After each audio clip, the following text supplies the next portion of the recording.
Welcome to Rejected Religion Spotlight. I'm Stephanie Shea. My guest today is Richard Mason, who has kindly agreed to return to talk about Arthur Edward Waite's second tarot deck, among other things. Short little bio. Richard hails from Cornwall in England. He studied modern history at St. Andrews and then Western esotericism at the University of Amsterdam. Richard's research interests led him to the publications of late Scottish historian James Webb, with an eventual focus upon the enigmatic figure of Arthur Edward Waite.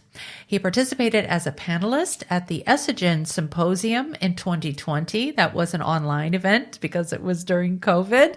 But after which, Richard joined me the first time for an interview about Waite's secret tradition. And more recently, he presented at the Waite conference in Cork, Ireland, speaking on Waite's contribution and place within the rapidly developing field of Western esotericism. And he has also benefited from close correspondence with Waite's biographer, Bob Gilbert. So welcome back, Richard. Thank you very much, Stephanie, for this opportunity. It's a pleasure to be able to talk with you today about your research findings, as I was unable to attend the Waite conference this year. So I'm very eager to hear what you have to say about the second tarot deck in particular. But before we jump into all of that, during our last discussion about Arthur Edward Waite, we talked about Waite's notion of a secret tradition, as I just mentioned. For those who may have not have watched that first interview, could you talk a bit about what this was referring to? Okay. Well, Waite's secret tradition, as it came to be known, was effectively the guiding principle to how he understood the subject matter of Western esotericism. He felt that there was a secret inner core within the various esoteric branches, whether it's alchemy, astrology, Freemasonry, Martinism, Rosicrucianism, much like the scholar René Guénon, with a idea of perennialism, with a concept of a kind of secret stream flowing within all the religions. Apart from unique to Waite, really was his context of Christianity. He very much did feel that this was the religion of the West. This was the overarching branch to which all of the other things flow into, in his view. And secret tradition began effectively with an unpublished manuscript called The Esoteric History of Freemasonry that was unpublished, but it was written up in 1893, and I think it was completed by 1894. It was never published, and it's become the focal point of my thesis because I felt that this was the origins of his later branching off into publications such as the secret tradition in alchemy, the secret tradition in Freemasonry, his foremost known text that he's associated with now, and it became the outlook and the prism by which he understood the field of Western esotericism. Thank you for that refresher. It's always good to have a bit of a background and a context, especially when you're going into new material. Okay, so Waite was a member of the Hermetic Order of the Golden Dawn, among other groups. And you note that Waite abandoned the Golden Dawn and formed his own fraternal order called the Fellowship of the Rosy Cross in 1915, 1 year after the start of the First World War. So could you talk about this context and what had happened in this period that brought about this change? Well, for that, you need to almost go back to the tail end of the 19th and the beginning of the 20th century. The Golden Dawn fell apart in, I think, 1900, largely as a result of the issues with autocratic leadership under Mathers, SLM Mathers, and there was also discrediting the founding documents of that particular order, the manuscripts which proclaimed its existence, and that became subject to disillusionment and doubt amongst the membership. But first of all, as well, in particular relation to Waite, there was also some rancor amongst the membership about what the Golden Dawn should be. Should it be a magical society, much like Yeats, W.M. Yeats, and the Aleister Crowley, who felt that there was a need for a magical fraternity or a magical order within the Golden Dawn? That was its its stated purpose, and to drift away from that was not liked by those within that particular group. But then there were others, such as Arthur Edward Waite, who felt that there was too much emphasis upon elements of theosophy, elements of practical magic. And so eventually in 1915, he, after withdrawing from the Golden Dawn, decided upon creating his own fraternity, which was as I said, the Fraternity of the Rosy Cross, or the Society of Rosicrucian, which really stemmed from his background in Freemasonry. He had become a member of the Freemasons, I think, in 1902, and became a Master Mason, I think, in the following year, 1902. So his development in that sense stemmed from his personal belief, effectively, within the concept of mysticism. He felt this was the way to go about it, and there is, a lot of, I think, knotted issues with the concepts of magic and mysticism, whether they are two separate things, which is certainly how Waite presented himself as being. Aaron Okima is another scholar who said that this is a cordon sanitaire to distinguish himself from amongst the various other individuals and groups active within esotericism at this time. So that's predominantly what led him to creating his own order, and which is eventually what he did. And it's the context to which his second tarot came about. I think it began in 1915, his fellowship with Rosy Cross, whereas the tarot cards really started, I think, in 1918, 1919, with his associations with those who would contribute to it. If we could stay just a little bit longer with the notions of magic and mysticism, what happened to Waite, or was this just a natural progression of his own belief in this maybe Christian influence that he felt was very important? But could you talk more about this shift from magic, quote unquote magic, to quote unquote mysticism? Yes. I think certainly for Waite, and it's been said several times by Bob Gilbert in private conversations, that for Waite, he always had this focus on mysticism.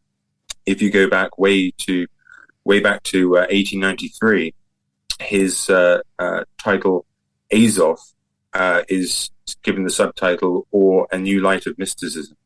So he, all the way back to 1893, this is during his time, I think, when he joined the Golden Dawn, he had this focus on mysticism, which many of the other members may not have. He did have some fellows amongst the membership of the Golden Dawn that did subscribe to his view. He wasn't a minority of one within the group. There were other names and figures that did rally around his particular viewpoint. But I think it came to a head effectively after 1900, when the founding documents were discredited. There was issues with the leadership, and after that collapse, that effectively enabled Waite to carry on this trajectory through, as he sees it, the secret tradition, with a focus on specifically a kind of Christian mysticism, which his order, the Fellowship of the Rosy Cross, sought to express and enunciate within their rituals, which did markedly contrast to the Golden Dawn. If you look at many of the Golden Dawn's rituals, there's a focus on the banishing ritual. There's a focus on use of pentagrams, use of ritualized objects within a certain ceremony. And I think that Waite, although he did participate in it, obviously, for quite some time, I didn't think he felt this was the need for, or the expression of what he wanted to do within this particular circle. There is an interesting point to make as well, that given that he named his group the Fellowship of the Rosy Cross, there is a historic connection to a German fraternity, which the Golden Dawn claims to have some links to, which is what I think gave him the confidence to say that this is the Fellowship of the Rosy Cross. He was being more explicit with its connotation.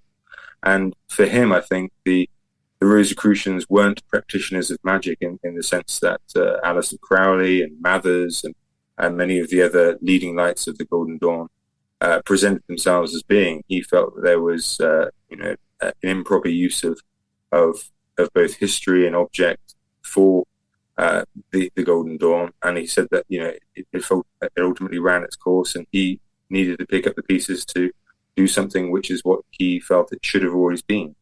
And obviously, as well, I think that there is something to be said about Waite's character as well. He didn't attend university, unlike Aleister Crowley. He attended, I believe it was Cambridge. He was largely self-taught. He didn't really have the educational background which many of the other members did, and I think that his coup, effectively as it's seen by Stuart Suttercombe and other scholars, effectively brought about this change. So he was an instigator in the dissolution of the Golden Dawn, and was much responsible for the shift of magic and mysticism within the Golden Dawn as such. If a person who was not a member of Waite's fraternity or any other secret society, I guess we would call it just colloquially, and just a person of that time that would consider themselves a Christian, would they recognize what Waite was talking about with his Christian mysticism? Mm-hmm. Yeah, I mean, that's a very pertinent question. I think that certainly amongst the occult milieu of the Golden Dawn, there were many members there that were self-professed Christians. They were sometimes clergymen, sometimes figures of the church, and they would have recognized some of the rituals that Waite used within his Fellowship of the Rosy Cross, and indeed there would have been some elements of the Golden Dawn that many Masonic members would have recognized from the Societas Rosicruciana in Anglia. But in terms of lay members of the public, it was unusual. And I think that this is what colors esotericism as opposed to simply religion, which is an interesting concept itself. I mean, we've often talked about magic and mysticism. What are the distinctions? What are the differences? Can any distinctions be made?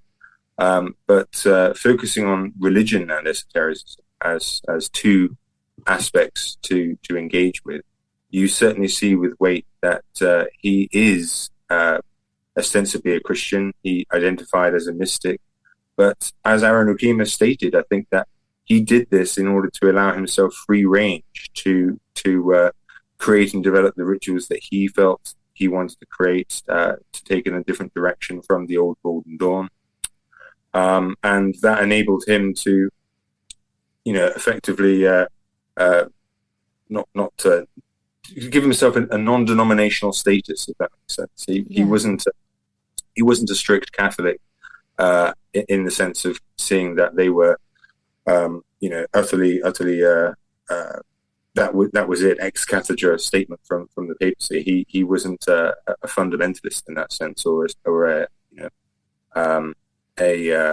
subscriber to that and that alone. He was someone that did delve into alchemical treatises, Rosicrucian texts, Martinist texts, which it bears remembering that the Catholic Church viewed as an aberration, and there was clearly some conflict in terms of his identity as being both, on the one hand, a Catholic mystic, and at the same time a member of the Masonic Order, a Rosicrucian, a member of the secret society or the Fraternity of the Golden Dawn and Fellowship of the Rosy Cross. So there's quite a confusing bundle that Waite's name comes with, which needs to be unpacked, I think.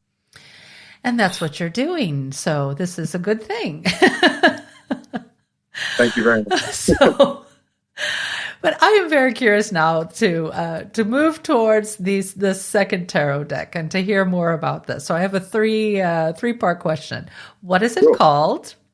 Who are the people involved in creating the deck, and for what purpose was it created? Okay.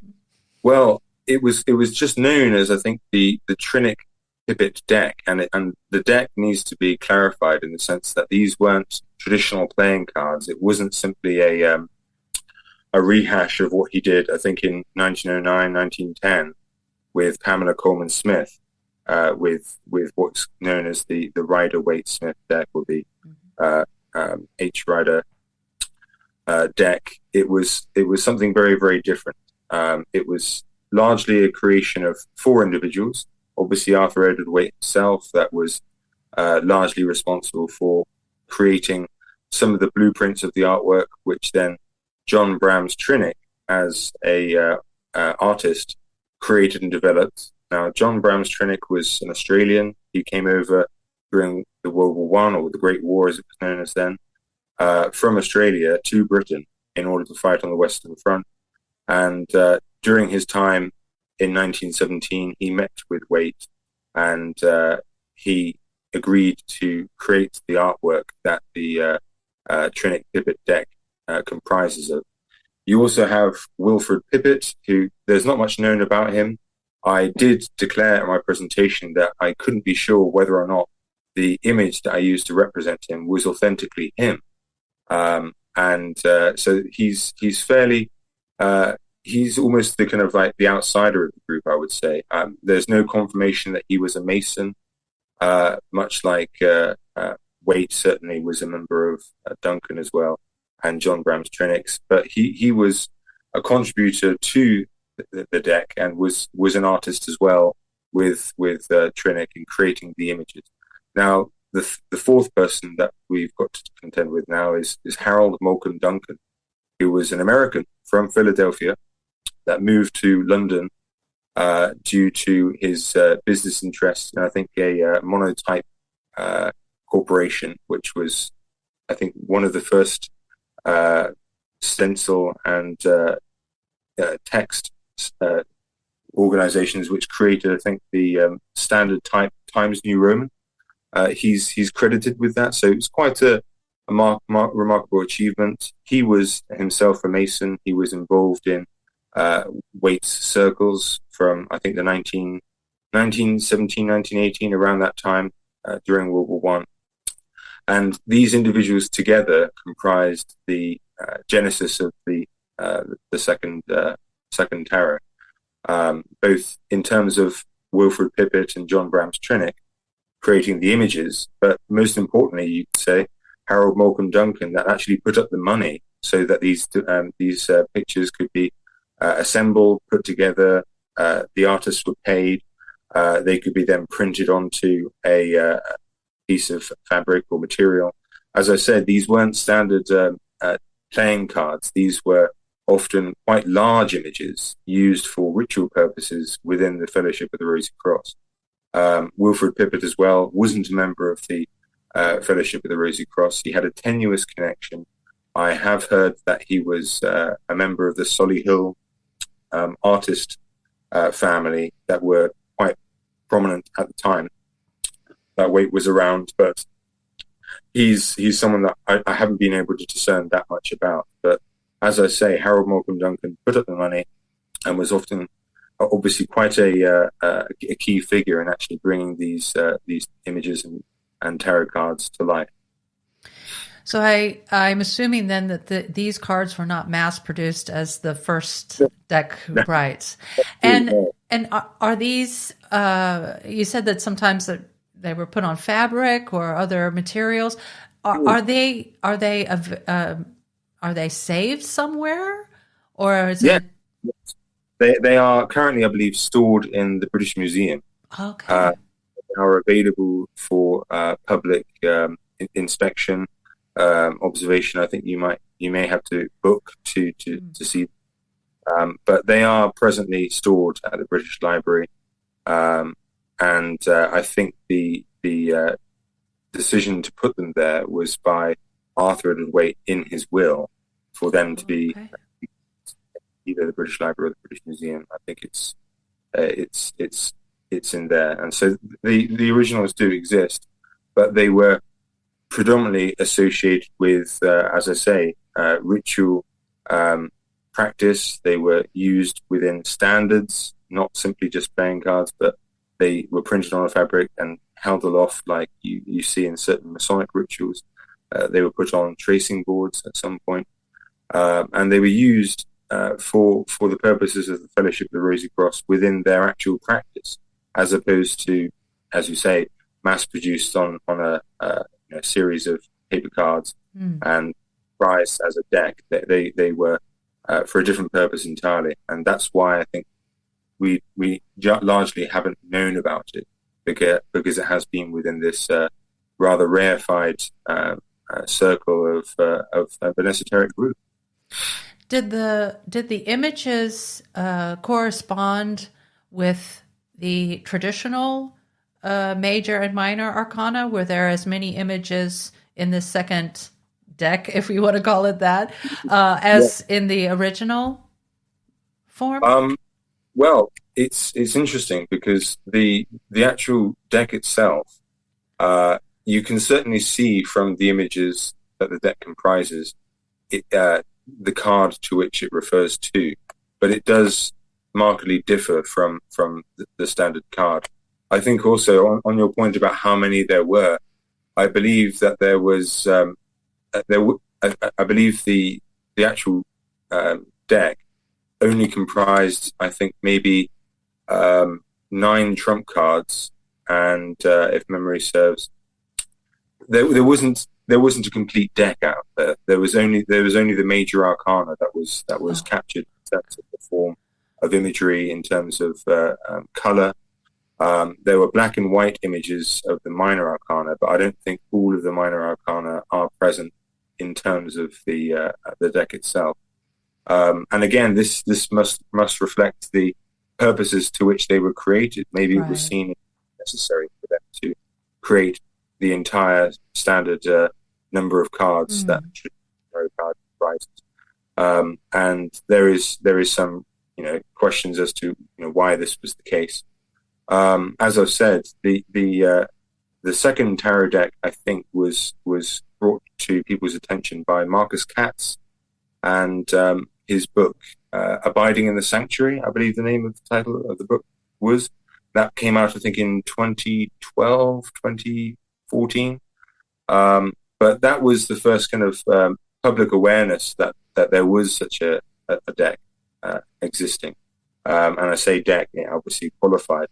And largely as a result of this, there's still questions to be answered as to what exactly the purposes were for it. Why did it not include certain cards? Why did it include certain cards? And I think that this is really where you see, in terms of the previous question you asked me about the secret tradition, you really see it fully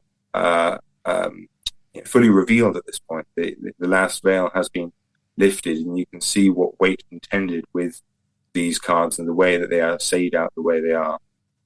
And it does reflect his own Christian mysticism, which was, I think, very, very distinct from many of the other members of the Golden Dawn and what they had aspirations for within their practice. If we could talk a little bit about the themes or the influences with regard to we'll just call it a deck for the purpose of this conversation. Of course, the cards were then specially created, and they weren't just like a copy or a different version of, say, the major arcana as we understand them to be now. But could you, I don't know if there's a lot known about it, but if whatever it is that you do know, could you talk more about these themes that were involved in relation to the cards themselves, and why those particular themes or influences were chosen for these special cards. Sure. I mean, out of the cards that I used within my presentation, I have, for instance, the star card. You can see the Shekinah represented.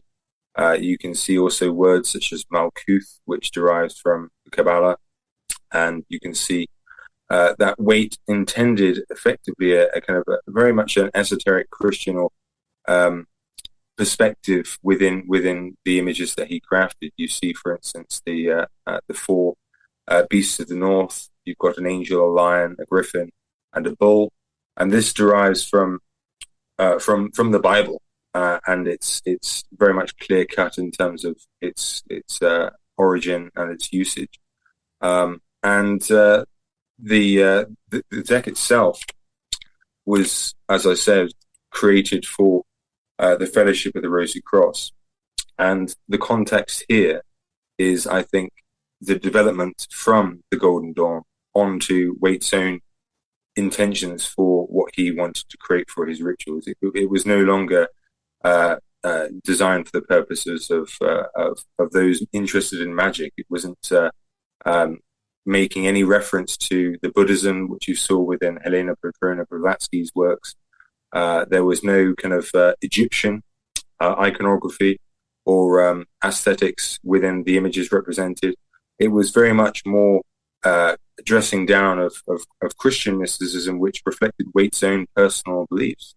And clearly the membership of the Fellowship of the Rosy Cross were interested in it enough to not only put up the money, but devote their time to create these images for usage within the Fellowship of the Rosy Cross. Some of the cards that I used, I mean, I did share with you my presentation that I gave in court.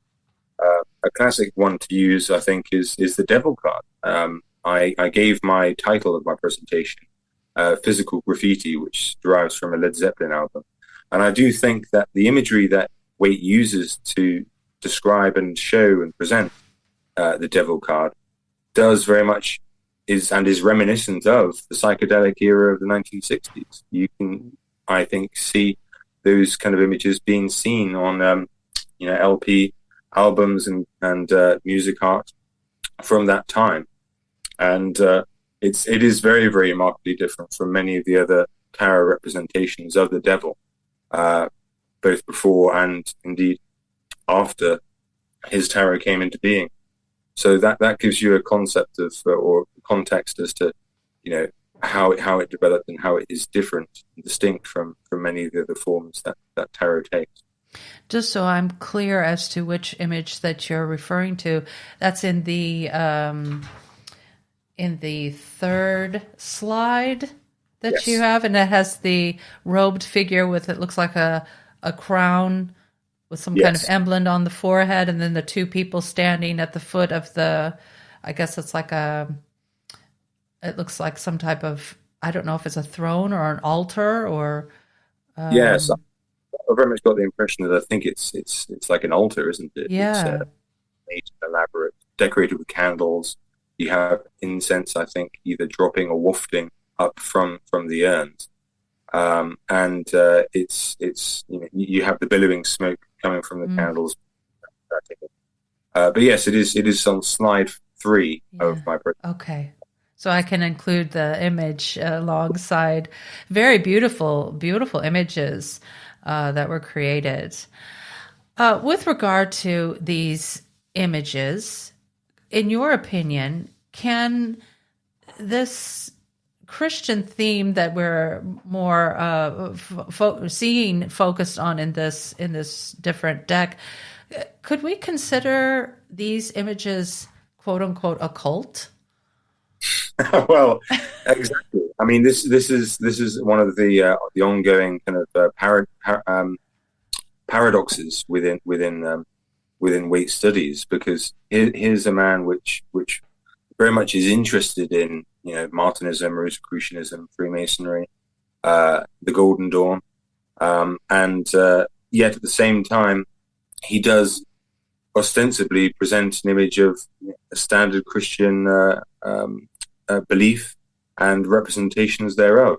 I think that the qualifier here, though, is the fact that within Waite's own mysticism, his concept of the secret tradition, it incorporates many branches that would have otherwise been very well recognized within members of the occult milieu of the 19th and early 20th century, but does so in a way which is strikingly unique to himself and many of the other from many of the other practitioners. Like you don't have many of the as I say, Buddhist or Egyptian elements that were incorporated as part of the original deck that he created with Pamela Coleman Smith. There is no Great Sphinx, for instance. There is no reference to Tibet or the Himalayas or the various Buddhist elements that you saw within Theosophy at that time. And that separation, I think, largely derived from Waite's own interest in the history. He was somewhat critical as a scholar. He didn't, entirely go along with many of the ideas and contributions that the likes of Blavatsky, that the likes of Mathers, Aleister Crowley had to say on their subject, and he didn't follow it uncritically.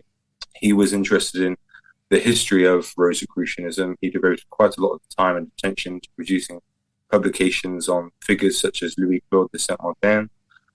He was interested in the actual history of those orders as they established and were created in the 18th century in the case of Rosicrucianism and Martinism. And I think that his interest largely lay in the concept of there being some form of survival, some form of continuity from that era, the 18th century, into the late 19th and 20th century, which really animated Waite. And of course, if you look at many of the artwork by Martinus de Pascali, by Louis-Claude de Saint-Martin, you do see a mystical Christianity. You often see it blended with some elements of Judaism, for instance, or some elements of maybe folk belief, paganism, but largely the Christian element is very much there. And I think that was the foreground of what Waite intended for his secret tradition, and makes him somewhat strange within the assortment of characters that you often see in 19th century occultism.